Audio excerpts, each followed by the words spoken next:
Bonjour Denis, je suis enchantée de te recevoir dans le studio de Police pour la Vérité. Toute l'équipe de Police pour la Vérité est enchantée de te recevoir, même si malheureusement on se rencontre aujourd'hui parce que tu as vécu un bouleversement de ta vie, donc quelque chose de très négatif. Mais nous sommes ravis parce que on veut te donner la possibilité d'être entendu, d'être visible et de rappeler que tu existes, que tu as vécu quelque chose que aucun agent de la fonction publique ni aucun agent privé ne devrait vivre. Et donc c'est pour ça que nous te remercions du fond du cœur d'avoir accepté de participer à cette interview. Alors cette interview, c'est la première dans laquelle tu vas évoquer ta carrière et ce qui t'est arrivé justement. Elle sera suivie d'une seconde interview qui sera plus dans le sujet de la pancarte qui est derrière toi, hein, suicide, pompiers, SDIS, coupables, les SDIS coupables, donc où tu nous parleras, et donc ce sera une prochaine interview, des suicides dans ton métier et des harcèlements, des mauvais traitements que peuvent vivre les pompiers professionnels. Et à l'issue de cette deuxième interview, nous proposerons en septembre une conférence interactive afin que les personnes qui nous auront suivis aujourd'hui et puis dans la prochaine interview puissent t'écouter en direct et te poser des questions en direct parce que je suis certaine que les gens qui vont t'écouter aujourd'hui et la prochaine fois ne vont pas être insensibles à tout ce que tu dis. Et je pense que d'autres vont se reconnaître dans ce que tu as vécu et dans ce que tu vis. Donc, Denis, je vais te proposer de te présenter à nos auditeurs et je te remercie encore 1000 fois d'être là. Alors bonjour à toutes et à tous. Je m'appelle Denis Braille, j'ai 57 ans. Je suis à Besançon. Après 37 années de sapeur-pompier professionnel, je suis aujourd'hui dans une situation d'exclusion sociale et professionnelle totale à cause de l'acharnement de l'administration, à cause du harcèlement au travail, des violences institutionnelles, à cause de la corruption généralisée, à cause de l'impunité dont profitent de nombreux responsables et du mutisme, surtout à cause du mutisme des pouvoirs publics. Je voudrais tout d'abord, en commençant cette interview, souligner la présence et le soutien de ma famille, de mes proches, de mes amis, sans qui aujourd'hui je ne pourrais pas continuer à me défendre, je ne pourrais pas continuer à essayer de faire valoir mes droits. Je continue à me battre contre la corruption généralisée, contre l'impunité de trop nombreux services, des administrations, des directions. Sans eux, je ne pourrais pas continuer à essayer de me défendre et surtout à dénoncer l'acharnement justice-administration qui touche des femmes, des hommes de tout statut confondu, qui entraîne des drames humains très très graves, des suicides, des démissions, des exclusions sociales et j'en passe. Je tiens aussi à remercier toute l'équipe de Police pour la Vérité de me donner la parole aujourd'hui et j'espère que ce message pourra être entendu par les plus hautes instances afin qu'il n'y ait plus aucun drame dans lesquels sont impliquées des directions qui sont hermétiques au moindre sens humain. Voilà. Alors, je crois qu'avant de commencer ton propos, tu souhaitais partager avec nous un clip. Je dois avouer que moi, il m'a retourné, vraiment retourné. Bon, la famille des pompiers, c'est une famille que je connais bien, hein, puisque mon mari était pompier de Paris, mon frère aussi. Les parrains de nos enfants sont tous pompiers de Paris, enfin, ont été pompiers de Paris. Donc, voilà, ce clip, eh ben, je vois un frère qui est absolument dynamique, compétent, dévoué et qui se fait maltraiter. Et ça m'a fait beaucoup de mal aux tripes, ouais, je dois le dire. Donc, on va partager ces quelques images avec les personnes qui nous regardent.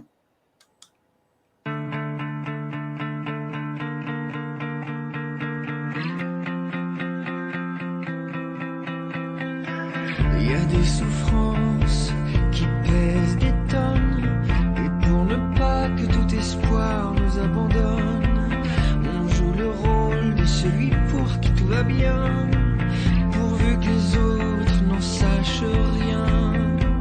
On fait au mieux pour sauver la face, pour que notre entourage ignore par où l'on passe. On rit, on danse, on fait les fous comme à Venise. Mais quoi qu'on fasse, mais quoi qu'on dise, les blessures qui ne se voient pas nous font du mal bien plus que toutes les autres. On les enferme au fond de soi. Mais est-ce que toute une vie on les supporte?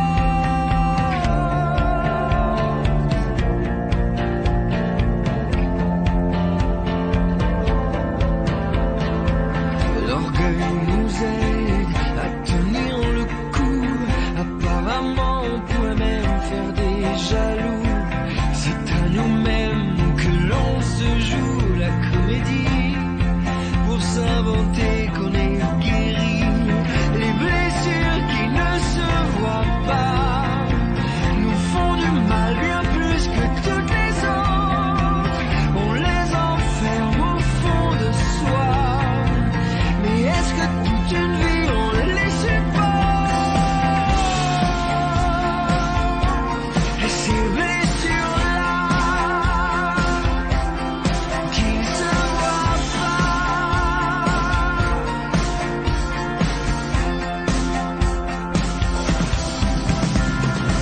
Il y a des souffrances qui pèsent des tonnes, et pour ne pas que tout espoir nous abandonne, il faut se dire que tôt ou tard on va guérir. Les blessures qui ne se voient pas, parfois elles semblent avoir perdu nos traces, et quand on ne s'y attend pas, sans que jamais les autres le sachent, elle remonte à la surface et nous fait dire une fois encore les blessures qui ne se voient pas, qui nous font mal bien plus que toutes les autres. Ces blessures-là qui ne se voient pas.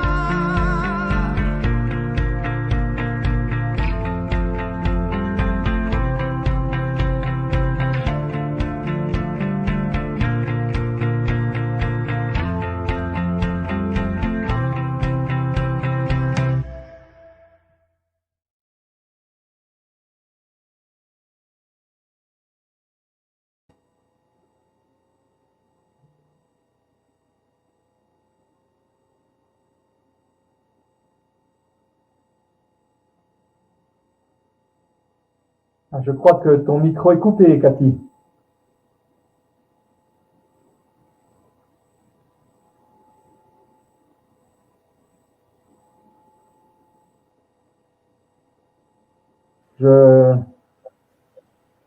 Ah, Tu ne m'entends pas? oui, ça y est, voilà. Ah, Euh, d'accord. Ok, on a dû avoir un petit problème technique. J'ai un peu de problème avec le son aujourd'hui. oui. Donc voilà, j'étais en train de dire que de revoir ce clip m'a ému autant que la première, la deuxième, la troisième fois. Et le texte d'ailleurs, l'artiste qui chante derrière, je ne sais pas qui c'est. Le texte est très émouvant aussi. Je pourrais vous informer, c'est Florent Motte. C'est un texte qui correspond et qui a été repris par rapport à des souffrances qui sont cachées, qui sont bien ancrées. C'est un clip que j'ai conçu, que j'ai créé avec des photos personnelles, et ça correspond à tout simplement ma vie. Et d'ailleurs, le clip s'appelle Une vie de passion au pluriel. Voilà. Mais ça très bien. On voit bien que ça retrace ta vie de passion, effectivement. Hein. Tu as traversé un peu le monde entier, tu as fait des tas d'activités sportives, culturelles, etc. On voit bien que tu étais un homme très vivant et très généreux, que tu as partagé beaucoup de choses avec beaucoup de personnes. et ça rend d'autant plus douloureux le sort qui t'a été donné par ton institution.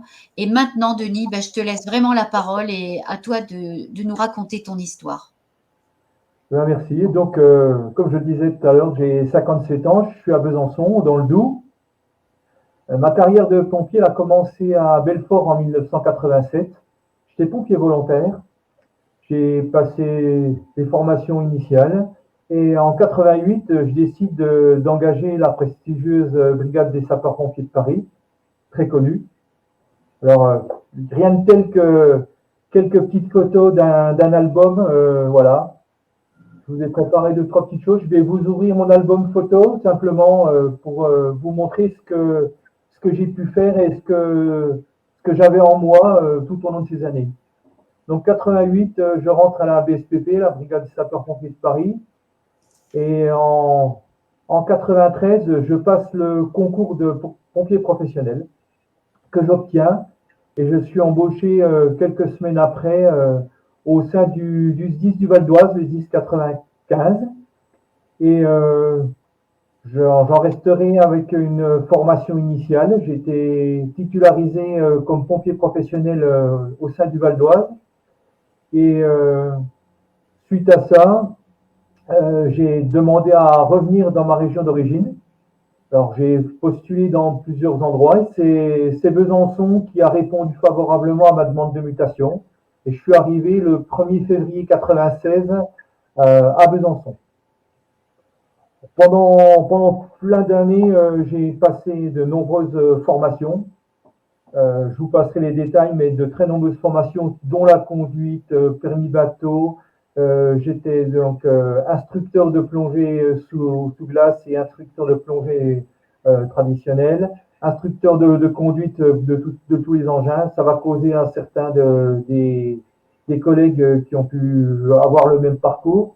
Donc, j'ai passé de très nombreuses formations, de 96 à 2000. À 2000, là, il y a eu un petit changement et c'est pas le moindre puisque les pompiers de Besançon ont été départementalisés. Le SDIS s'est mis en place. Le service départemental d'incendie de secours s'est mis en place en 2000. Et c'est l'année aussi où j'ai réussi la formation de chef d'unité de plongée à l'Institut national de plongée à Marseille. Donc là, moi, c'est ma passion, c'est la partie aquatique. Et puis, j'ai réussi à valider cette formation qui est assez exigeante, mais qui correspond bien aux valeurs que l'on a par rapport aux plongeurs. Voilà, donc 2000. En 2001, je passe et réussis le concours de sous-officier de sapeur-pompier professionnel, donc je deviens sergent. Donc au mois de novembre, j'étais caporal-chef et au mois de décembre, j'étais sergent. Et ça, c'est une belle réussite pour moi parce que j'ai travaillé pour et puis j'ai obtenu ce concours qui est significatif parce que ça me permet d'avoir non seulement l'avancement, mais ça c'est une chose, et c'est surtout avoir un poste à responsabilité, d'être chef d'agrès dans les interventions. Et ça, c'est important. Après, j'ai continué mon parcours et continué à être toujours bien émaillé de formations. J'ai eu beaucoup de formations à faire. Je suis devenu formateur de conduite, formateur et instructeur de plongée. Pendant ce temps-là, dans le même temps, j'ai été élu au conseil d'administration du COS du 10-25, le comité des œuvres sociales, et j'ai été élu au conseil d'administration à l'amicale des pompiers de Besançon. En 2004, je continue à faire des formations. Je suis instructeur de conduite. Alors là, c'est pour un stage échelier. En 2006, je continue à être instructeur de plongée. Là, c'est une photo de 2006 pour l'encadrement de la plongée sous glace, plongée sous plafond. C'est ce qu'on appelle la SNL chez nous, surface non libre. Et voilà, une petite photo, une dédicace spéciale avec mon copain Alain juste à côté. Alors, je continue mon parcours. Je suis toujours bien noté, bien estimé de mes supérieurs. Et puis en 2006, j'arrive à réaliser un rêve de gosse. Parce que moi, depuis très longtemps, ce que je voulais, c'était monter dans les dans les camions de pompiers à New York et puis courir le marathon. Voilà, donc 2006, ça. Je pars avec 12 de mes collègues de Besançon réaliser la course d'une vie, parce que c'est vraiment une course d'une vie. J'ai eu la chance de le faire en 2006 et d'y revenir plusieurs fois. À savoir que j'ai réussi à boucler 3 marathons à New York et plusieurs marathons sur Paris. Voilà. Avec tout à fait en étant humble, parce que j'ai aucune prétention, mais le fait de finir le marathon de New York et d'être dans ces conditions-là, c'est vraiment extraordinaire pour moi. C'est une aventure humaine vraiment, vraiment bien. Ouais, 2006, 12 collègues, on a tous terminé ce marathon. Je continue 2007, 2008, continue à avoir des prétentions d'avancement, puisque j'ai le concours de sergent. Et là, bon, il y a d'autres collègues qui sont en meilleure position que moi, mais je le comprends, ça c'est une évidence. En 2008, j'ai la chance de pouvoir sauver la vie de 2 personnes lors d'un feu violent dans le centre historique de Besançon, ce qui m'a valu la reconnaissance de mes pairs et de mes supérieurs par le décernement de la médaille d'acte de courage et dévouement qui m'a pu être décernée. En 2008, je continue voilà, toujours un parcours, je passe sergent-chef et je prétends à être nommé au grade d'adjudant. En 2008 aussi, ça coïncide à une restructuration au sein du 10-25, au service départemental de secours du Doubs, parce que le directeur, c'était Ben Kemoun, le directeur adjoint, c'était Cellier, le chef d'état-major, c'était Gézère, et le nouveau chef de centre, le chef de service du centre de secours principal de Besançon était Honor. Je vous les cite, vous verrez après pourquoi, parce que c'est des personnes qui ont fait énormément de mal pour la profession, qui ont agi de façon nauséabonde et de façon à un management toxique. Et je vous redirai après, donc, Ben Kemoun, l'association Ben Kemoun, Cellier, Gézère et Honor ont fait que de nombreuses personnes, de nombreux agents sont partis du 10-25 parce qu'il y avait déjà un management toxique, parce qu'il y avait des méthodes qui étaient nauséabondes. Voilà un peu ce qu'il en est. Alors, ma note administrative, en 2007, elle était 15,6 sur 20. J'étais bien noté par mes supérieurs, tout allait bien. J'étais à l'avancement, j'avais reçu une belle médaille en 2008 pour le travail que j'avais pu faire et puis pour les sauvetages que j'avais pu réaliser. À la fin de l'année 2008, le nouveau chef de service Honor me notifie ma note administrative à 6,8, sans aucune motivation, sans aucune notification. Alors, je crois que tout à l'heure, tu as dit que tu étais noté à 6 sur 20. Ça m'a un peu perturbé. Donc, je pense que 15,6 sur 20. Combien? 15,6 sur 20. D'accord, 15,6. D'accord, merci. 15,6 sur 20, j'étais bien noté. Alors, peut-être que je me suis... voilà. Et du coup, le nouveau chef de service, validé par Ben Kemoun, Cellier et Gézère, la direction du 10-25, me notifie une note à 6,8 sur 20, sans aucune notification. Ouh là là, mais ça, en principe, il faut le justifier, ça, de baisser une note à ce point. Tout à fait, il faut le justifier, ça n'a jamais été le cas. J'ai demandé correction de cette note, ça n'a pas été le cas non plus, parce que les 4 supérieurs que je vous ai cités, on se sont acharnés à dire de toute façon, cette note, elle est tout à fait cohérente par rapport à des manquements, par rapport à des fautes professionnelles, par rapport à des choses comme ça. Et là, c'est le début de tout ce gâchis humain, de toute cette histoire qui a pris cette source en décembre 2008. Et excuse-moi, mais est-ce que tu as identifié pourquoi ces gens-là t'ont maltraité? Alors, pourquoi ils m'ont maltraité? C'est parce que le chef de service qui est arrivé, donc Honor, qui est arrivé à Besançon, il y avait déjà un contentieux parce qu'il est arrivé comme jeune lieutenant à Besançon plusieurs années avant. Il avait été nommé chargé de mission auprès du directeur Benkemoun et il y avait déjà un contentieux avec Besançon. Et quand il est revenu à Besançon, dès son arrivée, il m'a dit ton avancement et tes médailles et puis tout ce que tu pourras faire, on va faire ce qu'il faut pour s'en occuper. On va refuser ton avancement et on va faire tout ce qu'il faut pour que tu ne remontes plus jamais dans les camions rouges. Voilà, D'accord, donc il y a une volonté affichée dès le départ, il te le dit franchement. Dès son D'accord. arrivée, voilà, c'était ça. Donc c'était un délit de faciès, c'est de la discrimination, c'est du harcèlement, c'est un comportement qui est juste inadmissible. Et là, j'ai refusé donc de signer cette note. Ça a entraîné une colère du supérieur direct et de la direction qui m'ont menacé que si je ne signais pas ma note, ils allaient engager une procédure de discipline. J'ai maintenu mes propos en disant que je refusais de signer la note. C'est ton droit. Voilà, c'est tout à fait mon droit, mais sauf que là, la vexation de la direction était telle que Benkemoun, Selgi, Gézer et Honor ont mandaté un huissier de justice qui a surgi le 1er avril 2009 à mon domicile pour me notifier un acte de révocation.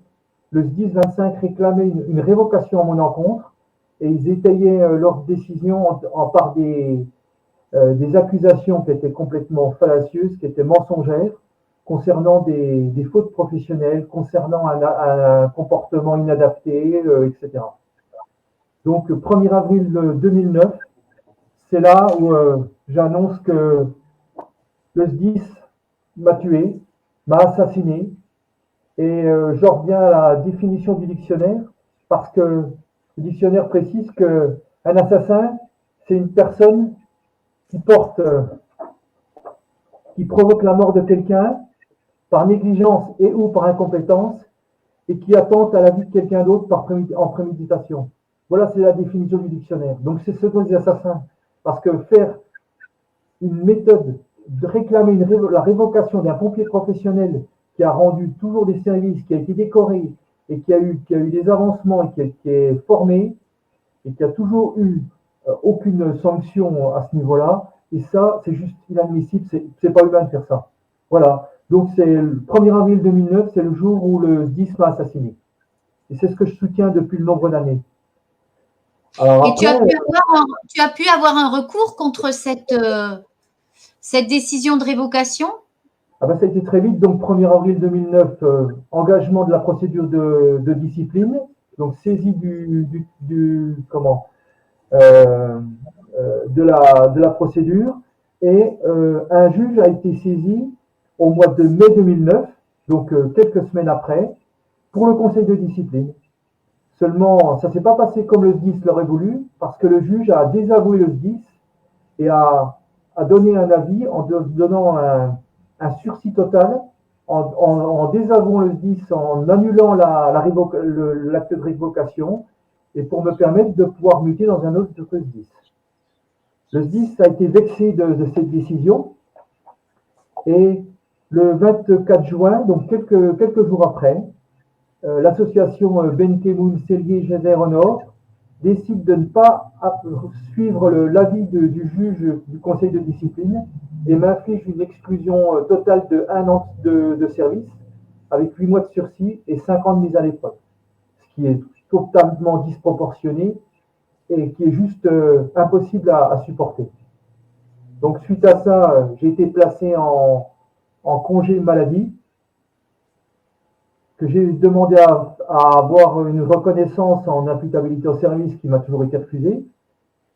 Et donc, je serai exclu du service du mois d'avril au mois d'août 2010.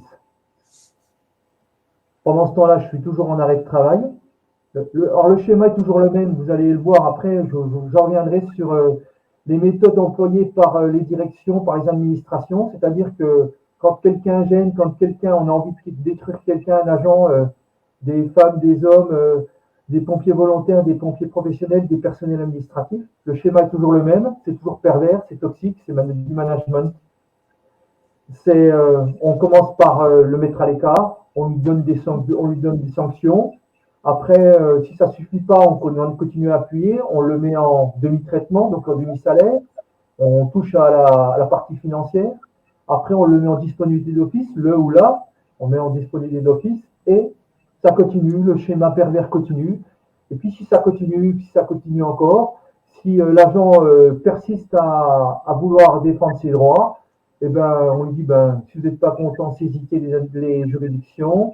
Et puis on est parti pour des procédures qui sont énormément longues, qui sont très coûteuses et qui sont forcément à la base de tout ce gâchis et qui entraînent forcément des conséquences qui sont graves. Donc voilà, je suis exclu du service pendant 4 mois, donc pas de salaire, pas de droit à la retraite. Et excuse-moi, tu n'as pas pu faire un recours contre cette exclusion? Alors j'ai fait un recours, mais un recours hiérarchique qui n'a jamais abouti. Parce qu'à cette période-là, moi j'étais loin de penser que ça allait prendre cette ampleur et j'ai pas saisi le tribunal administratif en tant que tel. Puisque le conseil de discipline, je le rappelle, m'avait donné raison et Et avait oui, désavoué la justice. Donc j'avais aucune raison de vouloir saisir les juges pour faire ça. Donc je l'ai pas fait. C'est peut-être un tort, c'est certainement une erreur. Certainement une erreur. Aujourd'hui, je pense que c'est une grosse erreur. Maintenant, je l'ai fait.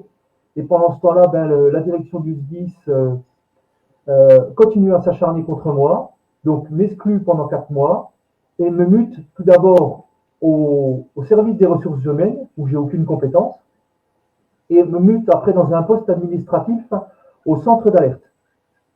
Bon, autant dire que c'est un placard. Hein. Ça, on ouais. peut appeler ça comme ça. C'est un gros placard.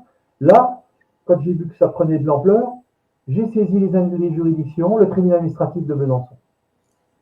À la même période, entre 2008 et 2010, d'autres agents sont poussés à démissionner ou sont poussés à muter parce que le management toxique de l'association des dictateurs, je les appelle comme ça, des dictateurs Ben Kemoun, Cellier, Gézer et Honor, fait des ravages dans les services.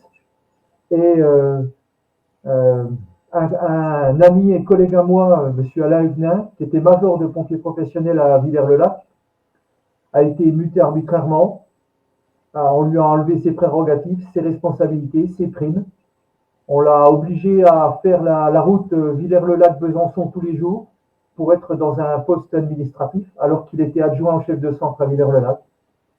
Et suite à ça, il n'a pas supporté ni sa mutation, ni ses humiliations répétées. Et il a été poussé à démissionner. Et par rapport à ça, j'ai de très nombreux documents, dont des notes confidentielles entre Gézer et Ben Kemoun, qui montrent comment faire pour détruire Alain Huguenin, qui montrent comment s'acharner pour porter atteinte à sa dignité et à sa probité. Et j'ai aussi de nombreux comptes rendus qui ont été réclamés par Gézer et Ben Kemoun auprès d'agents de Villers-le-Lac pour détruire, pour dénigrer Alain Huguenin. Donc ça, c'est des choses que j'ai produites à la justice, qui pour l'instant n'a pas eu, qui sont restées vains. Mais bon, Alain Huguenin, lui, il a subi pendant plus de 2 ans et demi l'acharnement de la direction du SDIS. Et le 16 décembre 2010, il trouve la mort dans un accident de la route. Et je parle d'un accident, c'est un accident entre guillemets. Voilà, il est là. Alain Huguenin, il est là. 57 ans, 40 ans de pompier. Il était plongeur comme moi, il était instructeur de conduite et il meurt dans un accident de la route, seul au volant de sa voiture. Chacun en pensera ce qu'il en veut, à savoir qu'on a demandé son dossier, personne ne l'a obtenu. Il y a eu un blocage et un mutisme complet, aussi bien des élus, aussi bien de la direction du SDIS et du conseil d'administration, qui était déjà dirigé par plusieurs personnes, dont Madame Bouquin, qui est actuelle présidente du conseil d'administration du SDIS 25 et présidente du conseil départemental du Doubs. Voilà. Donc, j'ai de nombreux documents qui prouvent que la direction du SDIS 25 et le conseil d'administration a tout fait pour porter atteinte à Alain Huguenin. Et c'est aussi pour ça qu'il y a des instances en justice qui ont été engagées. Là, me concernant, en avril 2011, je reçois la visite d'un nouvel huissier, toujours sur le mandat du SDIS 25, de la direction du SDIS 25. Cet huissier me notifie une procédure de radiation pour abandon de poste, alors même que j'étais en arrêt de travail pour des accidents de travail qui avaient été reconnus. Donc, je reçois cet acte de radiation. Alors, la radiation, c'est un licenciement, pas pour faute grave, mais avec des possibilités d'avoir quand même des droits à la retraite, alors que la révocation, c'est un licenciement pour faute grave avec perte, privation de droits à la retraite. Donc, le 15 avril 2011, je reçois la visite d'un huissier qui me notifie un acte de radiation alors que j'étais sous le coup de certificats médicaux. Parce que donc, tu avais repris le travail après l'exclusion pendant 4 mois, tu as pu reprendre ton travail et le poste placardisé qu'il t'avait donné, je pense. Qui m'avait imposé, oui, tout à fait. C'est pas un don, hein, parce que. Oui, non, mais tu as raison. Je me permets de corriger, c'est le poste administratif au placard, aux archives, derrière la photocopieuse, ne correspondant à rien de rien. Donc, j'avais repris le travail, mais j'ai tout de suite été remis en arrêt de travail parce que les conditions imposées par la direction du SDIS étaient juste inadmissibles. Voilà. Et donc, quand en avril 2011, cet huissier vient chez toi, tu es en congé maladie depuis combien de temps alors? Eh bien, depuis plus d'un an. D'accord. Depuis plus d'un an, où là, j'ai vraiment. C'est un deuxième assassinat pour moi parce que d'être traité de la sorte. Et là, il faut que je réfléchisse vite, il faut que je réfléchisse bien, savoir qu'est-ce qui se passe. Donc là, je décide de déposer un campement précaire devant, devant la, la caserne des pompiers de Besançon, sous les fenêtres du chef de service au nord, qui me veut autant de bien. Et je décide donc à partir du 17 avril jusqu'au 5 mai, j'entame une grève de la faim et je décide de saisir le tribunal administratif en référé. Alors voilà un peu la fiche que j'avais mis devant la caserne. Et j'avais mis une banderole pour dénoncer le harcèlement, les excès de pouvoir, les mutations arbitraires. Et j'ai tenu bon pendant 18 jours. Malgré ça, il y a... alors donc là, forcément, ça a fait l'émoi dans la presse et dans les médias. Voilà la une de l'Est républicain du 19 avril 2011 qui relate mon campement précaire et qui relate ma souffrance et puis qui relate aussi la mort d'Alain Huguenin qui est sur l'affiche. Mon copain Alain Huguenin qui n'a pas eu la possibilité de se défendre et qui n'a pas eu la possibilité de pouvoir faire quelque chose. Voilà, donc 18 jours de grève de la faim. Au 12e jour, mon état de santé n'est pas bon. J'ai été transporté en urgence au CHU de Besançon. Et pendant mon absence, Ben Keboud, Gézer, Cellier au nord donne l'ordre de me voler ma banderole de revendication sur mon campement précaire. Et cette banderole, j'ai déposé plainte pour vol. Elle m'a jamais été rendue. Et puisque c'est le SDIS qui a donné l'ordre de me voler ma banderole de revendication, j'en ai fait faire une autre. Et c'est celle que je trimballe partout, que vous avez pu voir partout lors des manifestations, lors de mes actions que je puis faire aujourd'hui. Voilà, donc en 2011, le 5 mai 2011, je suis convoqué au tribunal administratif pour le référé, donc c'est un recours en urgence. Et là, le tribunal administratif condamne le SDIS 25 pour la seconde fois et suspend l'acte de radiation et la décision de me radier des cadres pour abandon de poste. Après, à savoir aussi qu'au mois de février 2011, toujours, le tribunal administratif avait déjà rendu une sanction, enfin un jugement qui condamnait déjà le SDIS concernant les 2 mutations arbitraires au placard. Donc le tribunal administratif a condamné la direction du SDIS 25, l'administration, en février 2011 concernant les mutations arbitraires et abusives. Et le 5 mai 2011, condamne le SDIS à me réintégrer sous un délai de 8 jours à un poste qui correspondait à mes compétences et à mes spécialités. Et là, aujourd'hui, encore aujourd'hui, je dénonce que ce jugement n'a jamais été respecté par le SDIS parce que suite à ça, j'ai bien été réaffecté au SDIS, seulement à un poste encore plus subalterne, encore plus placard que j'ai dénoncé. Et ça correspondait ni à mes compétences, ni à mes responsabilités, ni à mes spécialités. Et là, la volonté du SDIS, c'était de vouloir me porter atteinte, de me détruire définitivement pour que je puisse démissionner, que je parte définitivement du SDIS.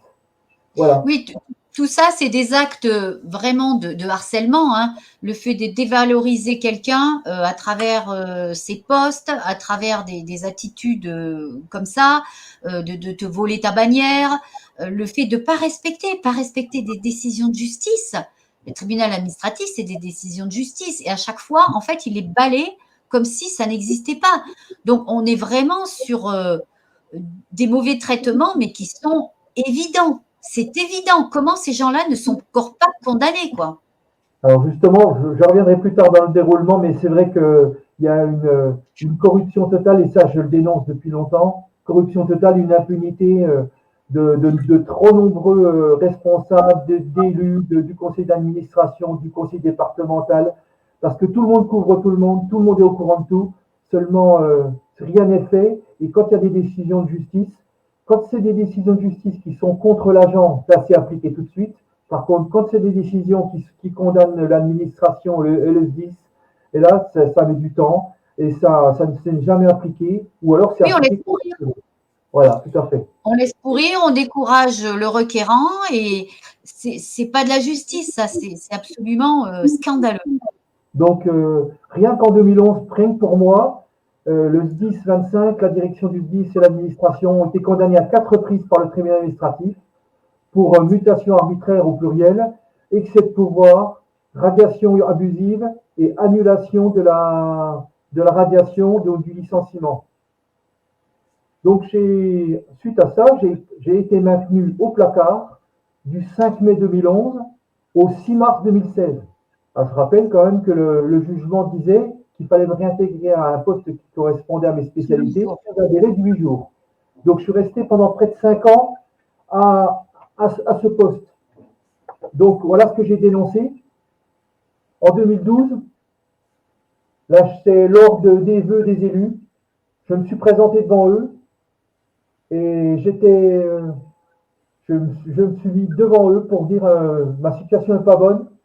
Qu'est-ce que vous faites pour faire appliquer le jugement? J'ai jamais eu de réponse. Il y a quelques élus qui ont essayé de prendre en compte le dossier, mais seulement avec la pression et la répression qui a été faite à leur niveau, le dossier il est tombé à l'eau. Voilà.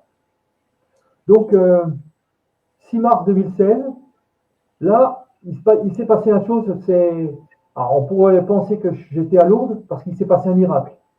Et le miracle, je le dois uniquement à mon obstination à vouloir repartir en opérationnel, à remonter dans les camions rouges, et grâce aussi à la volonté du préfet de l'époque, c'est M. Barthold, je le salue aujourd'hui encore, parce que j'ai saisi le préfet qui est en ordre de faire exécuter les décisions de justice. Et le 4 décembre 2015, j'ai été voir le préfet lors de la Sainte-Barbe. Alors ça se fait pas, hein. La Sainte-Barbe, c'est la patronne des banquiers. J'ai saisi carrément, je suis allé voir le préfet, devant tout ce beau monde, devant tous les gens qui me voulaient autant de bien, et je lui ai demandé de faire quelque chose pour ma situation. C'est lui-même, personnellement, qui m'a rappelé le lendemain et qui m'a dit, je vais prendre contact avec la direction du SDIS et je vais voir ce que je peux faire. Et là, suite à ça, j'ai été convoqué par la direction du SDIS pour une visite médicale de reprise. J'ai eu les aptitudes médicales et j'ai repris mon poste opérationnel, voilà, le 6 mars 2016. Ça, plutôt qu'un grand discours, vous voyez, simplement, j'ai Ouais. pu enfin, voilà, reprendre ma tenue et, et mon casque, parce que c'est le symbole de tout pompier. À savoir aussi que pendant les 5 ans, la direction du SDIS, donc Benkemoun, Gézer, Cellier et Honor, m'ont obligé à porter des effets réformés, des pantalons troués, des polos réformés, des Rangers qui n'en étaient plus, etc. Ça, c'est en guise d'humiliation supplémentaire. Donc, 6 mars 2016, voilà ce qui arrive. Je suis réaffecté à la caserne de Besançon-Est.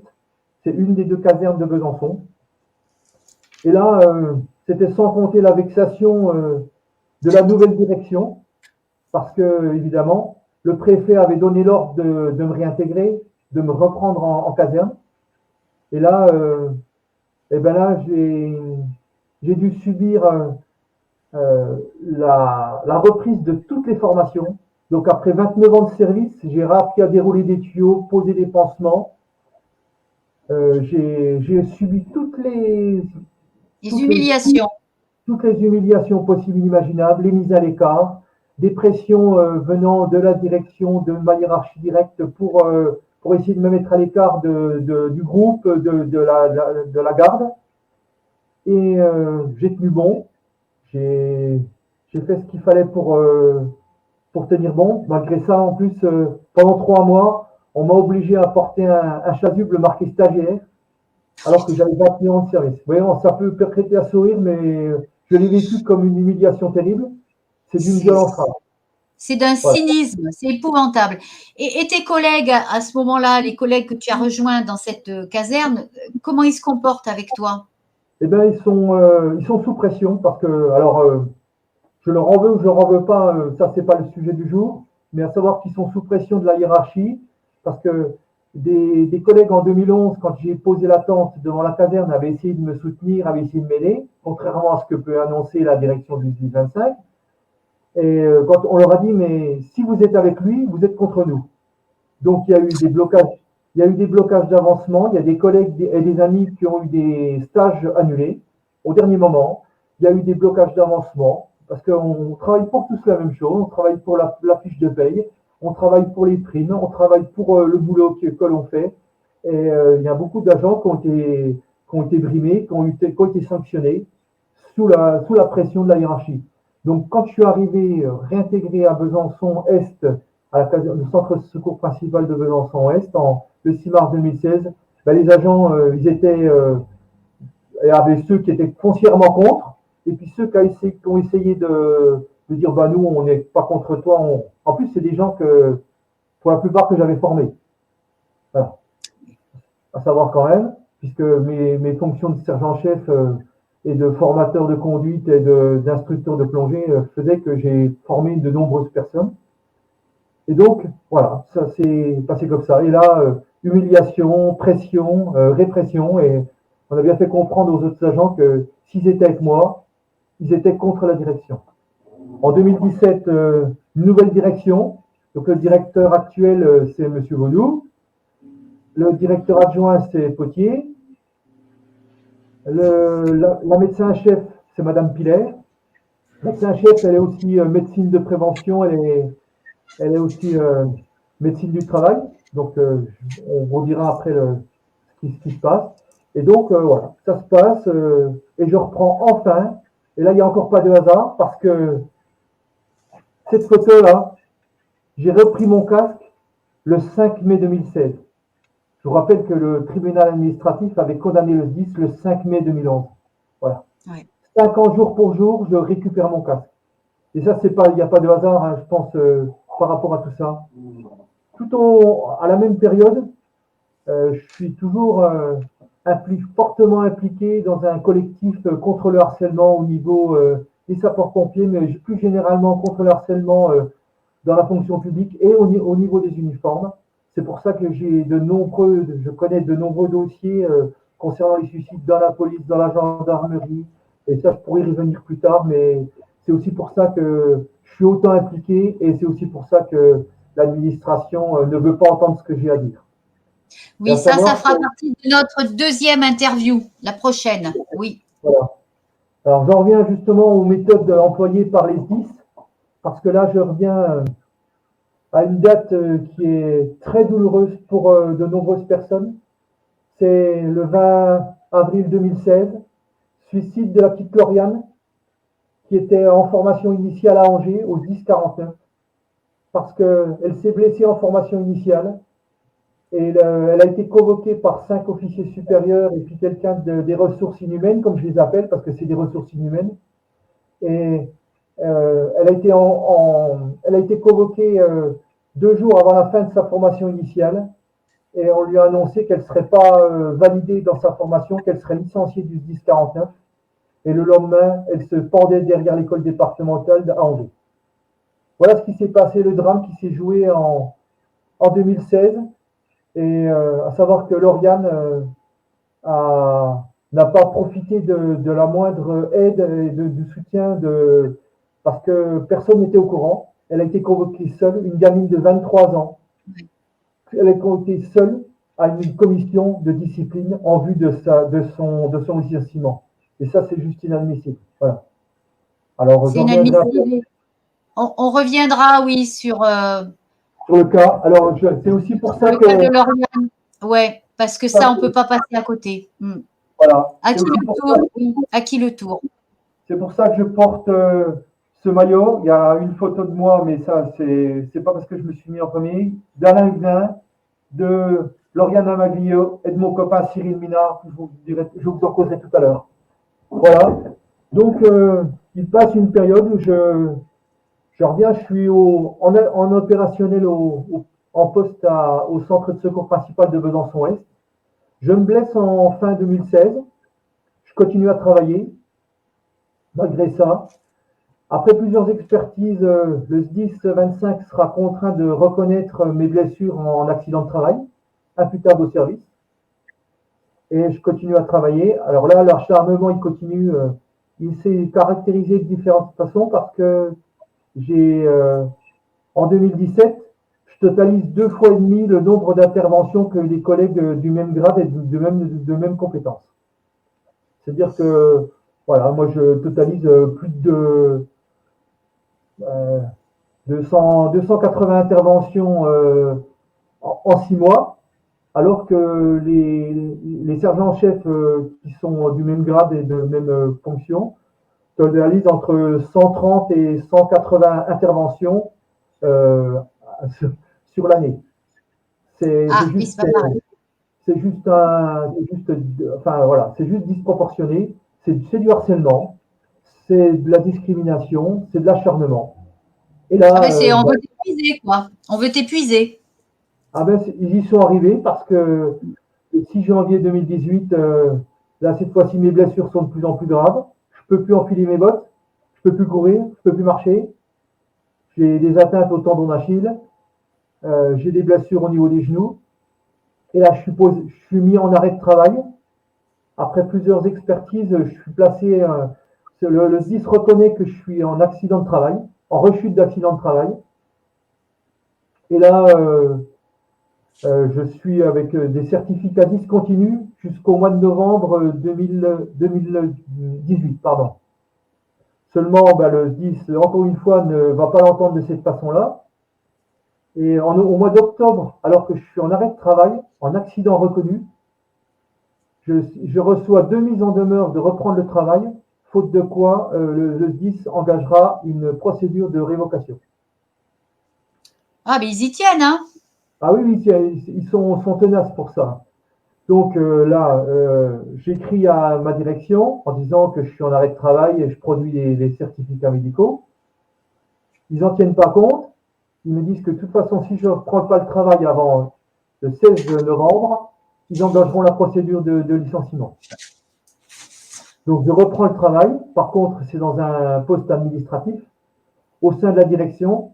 Mais là, encore une fois, il n'y a pas de hasard parce que le poste qui m'a été imposé, c'est le même qui a été imposé à mon copain Alain Guenin en 2010. Donc, il n'y a pas de hasard. C'était une autre direction, mais encore une fois, c'est bien pour montrer la puissance et puis la perversion et l'acharnement de la direction.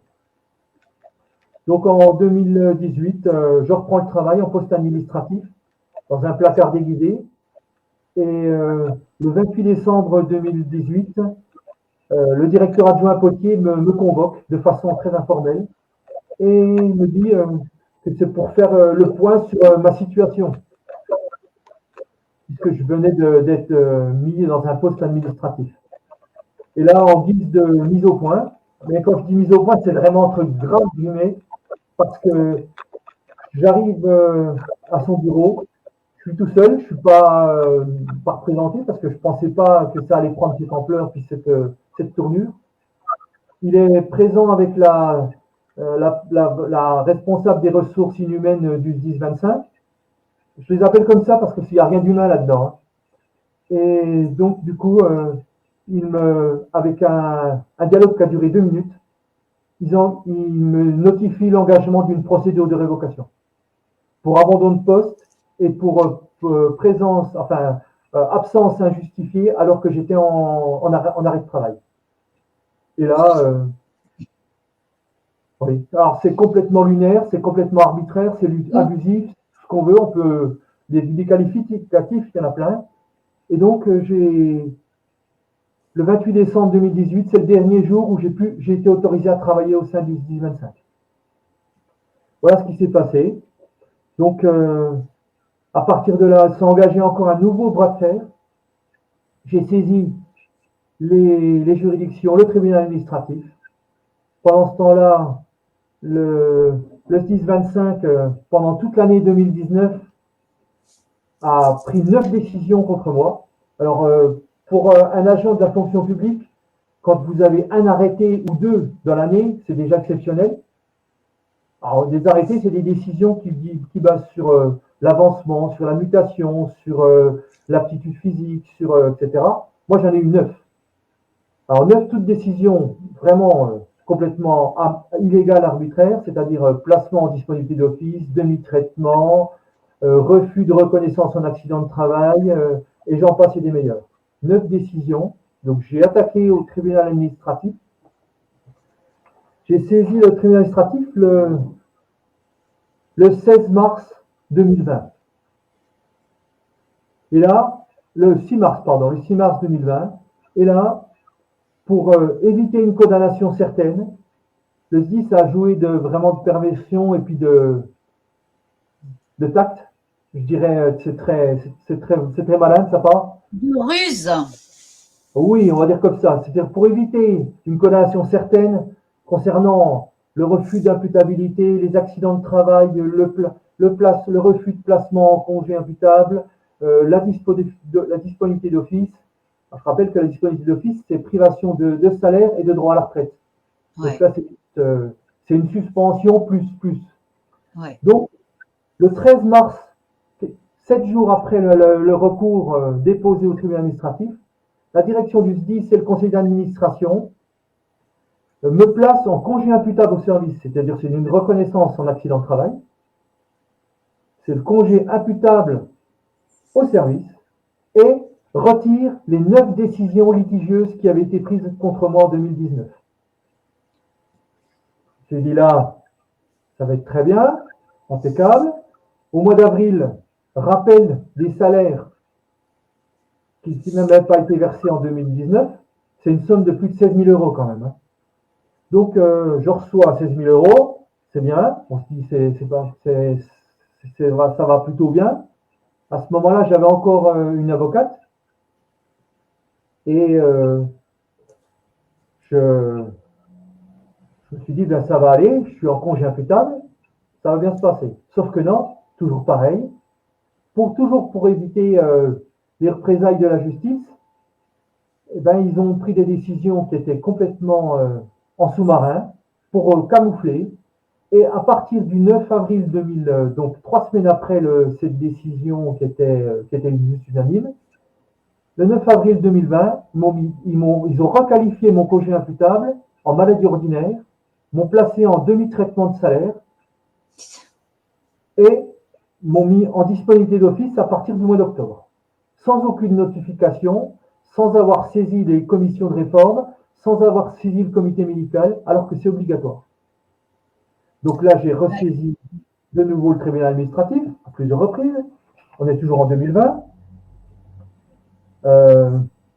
Savoir qu'en 2020, c'est une année qui a été excessivement difficile, violente pour moi, parce que là, je suis passé de la disponibilité d'office à une reconnaissance en accident de travail et de nouveau une nouvelle disponibilité d'office, avec des demi-traitements et des recours qui n'aboutissaient pas. Donc là, c'était très très compliqué. En novembre 2020, alors là, c'est quand même phénoménal parce que en novembre 2020, je dépose, le 2 novembre 2020, je transmets une lettre par lettre commandée, mon acceptation pour les conditions qui avaient été posées pour mon départ en retraite. C'est-à-dire qu'au mois de juin, j'avais demandé à profiter d'un congé pour raison opérationnelle, c'est un départ anticipé en retraite, ni plus ni moins, qui a été validé par le SDIS, par l'administration et par la médecin-chef. Tout le monde était d'accord. Donc, il valide ma proposition, ma demande de congé de retraite. Et moi, j'accepte les conditions qui sont posées par le SDIS. Le 2 novembre 2020. Je me suis dit, ça va aller, ça va être mis en place. C'est une proposition pour un plan de 5 ans. Et après, placement en retraite. Tout va bien, c'est bien. Sauf que non, tout va pas bien. Parce que fin novembre 2020, je reçois, alors là, faut quand même s'accrocher parce que je pense que j'ai le palmarès de la fiche de paye au niveau national, peut-être européen. Je reçois une fiche de paye avec un net à payer négatif de moins 18 957,44 €. C'est juste complètement, là encore une fois, je me demande ce qui se passe, avec aucune notification, avec aucune explication. C'est juste arbitraire, c'est illégal, sans aucune décision prise au préalable, sans aucune saisine de la commission de réforme, sans aucune décision, sans aucun arrêté qui a été notifié. À savoir aussi que je suis toujours sous le coup d'un congé imputable, c'est-à-dire en plein traitement. Le congé imputable, c'est l'accident de travail, donc c'est un traitement à 100%. Et là, en recevant moins 18 900 € de paye en mois de novembre, c'est d'une rare violence. Donc voilà, ça continue. Là, ça ne s'arrête pas là. Quelques jours après, je reçois un titre de recette par courrier, en lettres simples. Là, c'est la trésorerie, c'est les impôts, qui me réclament la bagatelle de 20 367 € pour que le SDIS réclame via le congé imputable. C'est-à-dire que le SDIS a estimé unilatéralement que mon congé imputable n'était pas un congé imputable, que c'était une maladie ordinaire et que je devais à ce titre rembourser les salaires de 2019, dont la somme de 20 367 €. Donc entre novembre et décembre 2020, le SDIS me réclame 39 000 €. Et comme ça, parce que ça leur fait plaisir. Que visiblement, ça provoque un certain plaisir, oui, tout à fait. Ouais. Mais ils prennent les décisions tout seuls. Tout seul. Tout seul, sans avoir consulté, alors que ce qui est obligatoire, les commissions paritaires, sans avoir pris le soin de notifier un arrêté, parce que s'ils avaient notifié un arrêté, ils le savent très bien, je l'aurais attaqué, et ça, ils le savent pertinemment. Ouais. Donc voilà, voilà où j'en suis. Donc en décembre 2020, je suis devant une disponibilité d'office et une somme à rembourser de 39 000 €. Voilà. Le 16 décembre, là, c'est la date de du décès de mon copain Alain Huguenin. Là, j'ai la visite d'un ami de Grenoble qui s'appelle Cyril Minard. Je vais revenir sur Cyril parce que c'est un ami, c'est quelqu'un que j'ai côtoyé à de nombreuses reprises, souvent au niveau des manifestations, qui a pu être interviewé et filmé lors des manifestations en 2018 à Paris, parce on avait installé un campement bleu, blanc, rouge sur la place de la République en 2018 pour dénoncer déjà les conditions de travail, les maladies cardio, etc., les départs en retraite, le refus de reconnaissance en métier à risque, et j'en passe. Donc voilà, Cyril vient me rendre visite à Besançon. Mhm. Voilà, et là, j'ai fait un. Alors, je m'excuse pour la publicité, mais ça correspond bien. C'est-à-dire que il y a un certain organisme qui fabrique des placards et les SDIS les commercialisent, dont là, il y avait le logo du SDIS 25 et du SDIS 38, parce que Cyril Minard était SDIS au SDIS 38 et il a été muté d'office, il a été mis en disponibilité d'office comme moi, il a été dans les mêmes conditions, il a été humilié et là, la responsabilité de la direction du 1038 a pu être engagée. À savoir aussi que après le scandale de la mort de mon copain Alain Huguenin en 2010, Ben Kemoun a été muté avec promotion au SDIS 76, puis après au SDIS 38. Et c'est là où j'interviens sur ce qui a pu être fait, parce que euh, voilà, je reviendrai après sur le. Voilà. Cyril Alors, Minard. alors tu sais, Denis, qu'on aura une émission vraiment spéciale pour ça, parce que là, on est déjà à plus d'une heure d'émission. Donc, D'accord.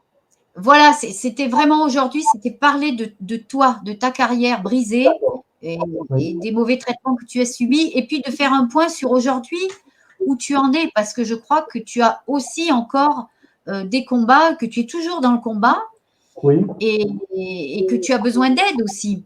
Donc, Alors, vous savez comment? À savoir que donc depuis 2020-2021, voilà, voilà ma situation personnelle. Je suis donc là aujourd'hui, je suis maintenu illégalement, arbitrairement en disponibilité d'office, donc sans salaire et sans droit à la retraite, en rétroactif depuis décembre 2019. Le SDIS continue à s'acharner à me réclamer la somme de 39 000 euros, malgré les procédures en justice. À savoir que les procédures en justice, le tribunal administratif a essayé d'étouffer l'affaire et a essayé de classer mes dossiers. Je me suis obstiné, j'ai demandé à ce que mes dossiers soient instruits. Et plus dernièrement, c'est-à-dire le 4 juillet 2023, le tribunal administratif de Besançon a condamné une fois de plus le SDIS 25, l'administration et la direction du SDIS 25 à reconnaître, à annuler la décision de refus de reconnaissance en accident de travail, à condamner le SDIS à enjoindre, à refaire une expertise, à reprendre une nouvelle instruction concernant mes accidents de travail et reprendre une décision dans un délai de 3 mois. A décidé de condamner le SDIS à annuler la dette supposée de 20 360 euros et à condamner le SDIS à un préjudice de 1 000 euros au titre de l'article L761-1 du Code de justice administrative. Donc le 4 juillet 2023, la justice me donne raison, partiellement, mais me donne raison, condamne de nouveau le SDIS. Et aujourd'hui, ce que je dénonce, c'est que le jugement du 4 juillet 2023 rendu par le tribunal administratif n'est toujours pas appliqué, à savoir que ordre a été donné au préfet de faire exécuter ce jugement, et ce n'est toujours pas le cas aujourd'hui. Et j'ai été contraint à saisir le Conseil d'État et la Cour européenne des droits de l'homme de plusieurs pourvois et de plusieurs recours, parce que aujourd'hui ma situation est juste inadmissible, elle est elle est invraisemblable. Et je suis toujours donc à savoir que la disponibilité d'office, elle est valable uniquement après saisine de la commission de réforme et du comité médical sur 3 ans, exceptionnellement quatrième année. Là aujourd'hui, après plus de 4 ans et 8 mois de maintien illégal en disponibilité d'office, je suis sans salaire, sans droit à la retraite. Le congé de retraite n'est toujours pas mis en place. Le SDIS refuse toujours de mettre en place le congé de retraite, refuse de reconnaître les imputabilités au service des accidents de travail. Et donc aujourd'hui, je suis dans une situation d'une impasse et j'ai été contraint donc de saisir le Conseil d'État et de déposer des plaintes pénales contre tous ceux qui me veulent autant de bien. Et à savoir, là, on retrouve justement Benkemoun, qui était directeur du SDIS 38, qui est impliqué dans le suicide de mon copain Cyril Minard, parce que la justice a procédé à des perquisitions au sein de l'état-major, au sein de la direction départementale et du SDIS 38, et a mis en examen pour homicide involontaire Benkemoun et le médecin-chef actuel du SDIS 38, pas plus tard que le 29 mai 2024. Donc on retrouve les mêmes gens, on retrouve les mêmes personnes, à savoir que le schéma, comme je vous disais tout à l'heure, est toujours le même. Quand il y a des scandales, quand il y a des suicides, quand il y a des humiliations, quand il y a du harcèlement au travail, on mute le directeur avec promotion ou l'adjoint, comme ça a pu se faire dans de très nombreux départements. On le mute avec promotion. Et à savoir aussi que on retrouve aussi en 2023 Honor, celui qui avait engagé la procédure de révocation en 2009 contre moi, parce que il a été muté avec promotion comme chef de groupement à Pontarlier.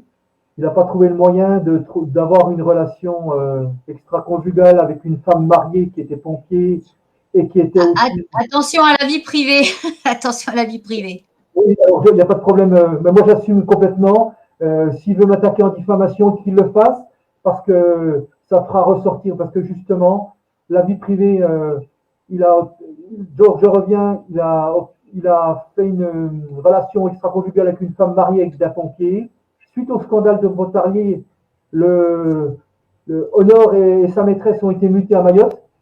Et on les retrouve en 2023, ils sont impliqués dans l'annulation du concours de capitaine de pompiers professionnels. Donc ça, c'est pas moi qui le dis, c'est la justice. Donc ils peuvent m'attaquer pour ça, il n'y a pas de problème. J'assume complètement et j'ai toujours assumé mes propos. Donc vous voyez bien que à tout niveau, c'est de l'impunité, c'est de la corruption généralisée. Tout le monde est au courant.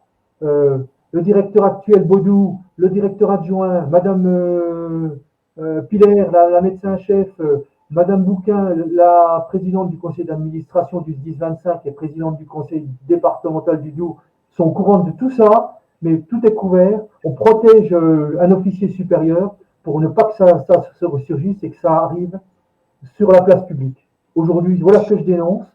Et donc, j'ai saisi les tribunaux de plainte pénale. Seulement, la corruption, elle est tellement évidente que le tribunal judiciaire de Besançon, le procureur de la République, a décidé de fixer 2 consignations de 5 000 euros, alors 2 consignations de 5 000 euros concernant les plaintes publiques. Et là, j'en appelle justement à l'aide et au soutien par rapport à cette situation qui est juste inadmissible, parce que c'est prévu que le juge doit tenir compte de la situation du justiciable et doit aussi, selon l'article 88 du Code de procédure pénale, il est possible d'avoir une dispense de consignation. Et là, aujourd'hui, les consignations, 2 consignations de 5 000 euros, c'est juste inadmissible parce que je suis sans salaire et sans droit à la retraite. Et voilà pourquoi j'ai... Donc, je te remercie de faire passer le lien qui est ici et qui me permettra éventuellement de faire valoir mes droits, parce que si je ne paye pas la consignation de 5 000 euros, mes plaintes pénales vont être classées et vont être mises à la poubelle tout simplement. Donc, voilà, aujourd'hui, j'en suis là. Je vais continuer à me battre, je vais continuer à être, euh, à être combatif, à être incisif, à être déterminé pour la mémoire d'Alain, de Cyril, de Lauriane, de tous ceux qui ont décidé de ne plus subir le harcèlement, les violences institutionnelles. Et je vais conclure par des slogans qui me sont chers. Alors attends, avant de conclure, moi je Oui, voudrais quand même aussi appuyer tes propos sur cette consignation qui est absolument inique, parce qu'effectivement, hein, je sais que la consignation, ça existe en justice, mais d'abord, elle doit être adaptée aux ressources de la personne, oui, et ensuite, elle est souvent exigée quand le magistrat a des doutes sur la réalité de l'infraction, ce qui peut être légitime, hein, ou sur la volonté ferme de la personne de poursuivre l'enquête. Parce qu'effectivement, une information judiciaire, ça amène des frais de justice. Et les frais de justice, ben, c'est nous tous qui sommes imposés, hein, qui les payons. Donc, c'est normal qu'il y ait cette réserve quand on a un petit peu des doutes. Maintenant, toi, ça fait 10 ans que tu te bats. Donc, je vois pas comment on peut avoir de doute sur ta volonté d'aller au bout, d'avoir gain de cause, d'autant plus que tu as déjà eu gain de cause X fois. Le tribunal administratif t'a donné gain de cause plusieurs fois, a condamné plusieurs fois le SDIS. Donc, je veux dire, ça devrait être du pain béni. Il n'y a pas besoin de faire une enquête criminelle sur ce sujet-là. Normalement, tu vas quasiment leur donner tous les éléments matériels qui c'est déjà fait. caractérisent les infractions que tu as subies. Et puis, ben je voudrais surtout le dernier quart d'heure que tu viens de passer, où tu as cité pas mal de personnes qui sont en responsabilité dans le 25 à Besançon, le SDIS 25, c'est que ces personnes se réveillent, quoi, qu'elles arrivent à réaliser qu'elles ne sont pas sur le bon chemin, volontairement, involontairement, sous la contrainte, peu importe, mais qu'il y en a marre que tout ça se soit caché. Il faut qu'on le publie, il faut qu'on le partage. Et j'invite vraiment les personnes qui vont regarder cette interview à la partager, mais massivement sur les réseaux sociaux. Il faut se réveiller parce que ce qui arrive aujourd'hui à Denis, qui arrive certainement à d'autres personnes qui sont invisibilisées, pardon, parce que ça, c'est une force incroyable de mettre les gens dans le noir, de surtout pas ni les voir, ni les entendre, de les renier. C'est une mort sociale et ça, tu l'as dit. Il faut que tous ces gens-là, que ce soit ces gens qui sont en responsabilité et qui commettent des infractions, ce sont des infractions qui sont limite criminelles. Moi, je suis désolée, quand elles provoquent le suicide d'une personne, c'est criminel. Et aujourd'hui, la provocation au suicide, elle existe dans le code pénal, hein. Donc voilà, que ces gens-là le sachent. Il faut arrêter les conneries, là. Il faut arrêter ça. Donc que ces personnes-là, elles arrêtent et qu'elles fassent enfin leur boulot de reconnaître tes droits, mais de tous les gens qui sont dans ta situation, et surtout que les collègues qui soient retraités, qui soient encore en activité, mais bougez-vous, soutenez-vous. Parce que tout à l'heure, tu parlais de quand tu es arrivé au service de Besançon-Est, où les gens, ben, tu avais ceux qui étaient d'accord avec toi, tu avais ceux qui étaient sous la contrainte, si tout le monde s'était rebellé, purée, vous pouvez faire la grève, hein, vous menacez d'un préavis de grève, tous, ça bloque une caserne, ben, je suis désolée, ça va remuer, ça met le bazar. Et il y a un moment, il faut mettre le bazar pour que les têtes pensantes et agissantes dans le mal soient enfin acculées. C'est à elles d'être acculées contre le mur et pas aux soldats du feu, pas aux travailleurs. Ça suffit, cette hiérarchie dégradante, parce que je suis désolée, mais ils ne sont pas dignes d'être commandant, lieutenant, colonel ou qui on veut. Ils sont indignes de ces fonctions et de ces responsabilités. Donc voilà, ça c'était mon coup de gueule. J'invite vraiment les gens qui nous écoutent à partager cette émission. Si vous pouvez donner un petit peu à cette cagnotte, si on est 5000 à donner 1 euro, déjà, il y a une des consignations qui est donnée. Il faut que cette enquête se fasse parce que cette enquête, elle donnera raison à Denis et il a le droit légitimement qu'enfin, il soit reconnu. Voilà, il est reconnu victime de tout ça. Voilà, donc c'était. Maintenant, je te laisse terminer. Et tu voulais, je crois, qu'on fasse une petite Alors, vidéo. juste juste un petit mot, enfin un grand mot, enfin ma profonde gratitude. Je voudrais remercier toutes celles et ceux qui ont une écoute bienveillante pour le soutien, et puis je continuerai à me battre contre toute cette méthode de harcèlement, de nauséabond, de ces méthodes C'est des méthodes assassines. de voyous. C'est des voyous. C'est de la mafia, c'est de la corruption généralisée, c'est de l'impunité totale. Et pour, euh, pour corroborer ce que j'ai pu vous dire depuis plus d'une heure, euh, je tiens aussi à vous apporter euh, le peu de soutien que je peux avoir. Prenez soin de vous, prenez soin de vos proches. Euh, à savoir que il faut savoir que toutes les démarches sont justes. Si on estime que c'est juste, il faut aller au bout. Et à savoir que je vais conclure par des slogans qui me sont propres. Celui qui se bat peut perdre, celui qui ne se bat pas a déjà tout perdu. Les plus grandes batailles ne sont pas gagnées par les plus intelligents ni par les plus forts, mais bien par ceux qui n'abandonneront jamais.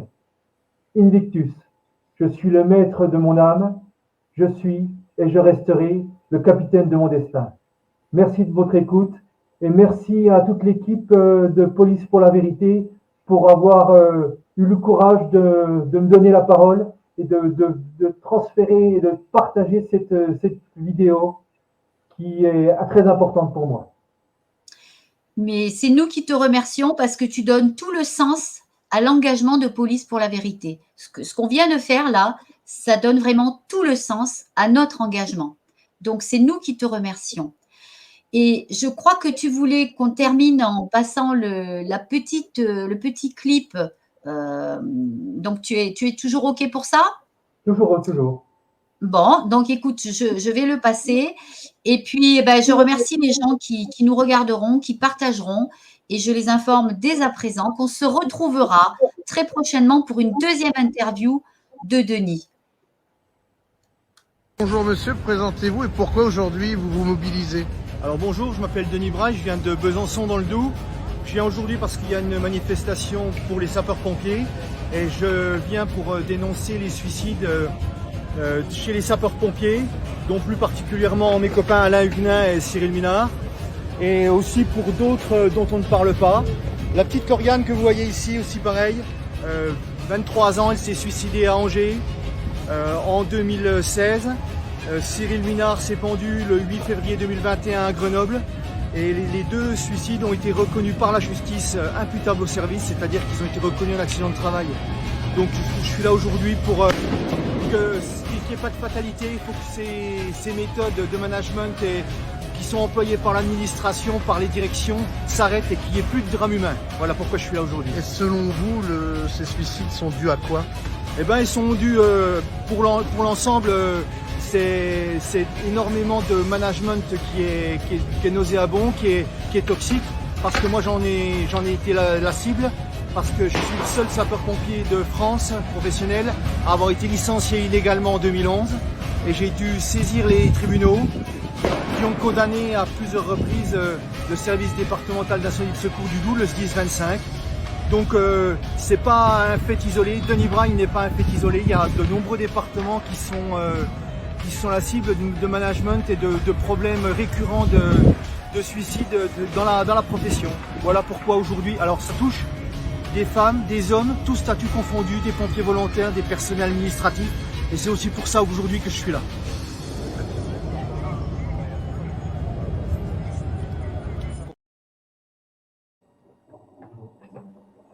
Donc cette interview, elle date de quand, Denis? Elle date du 16 mai 2024. C'était sur la place de la République à Paris, lors de la manifestation des pompiers de France.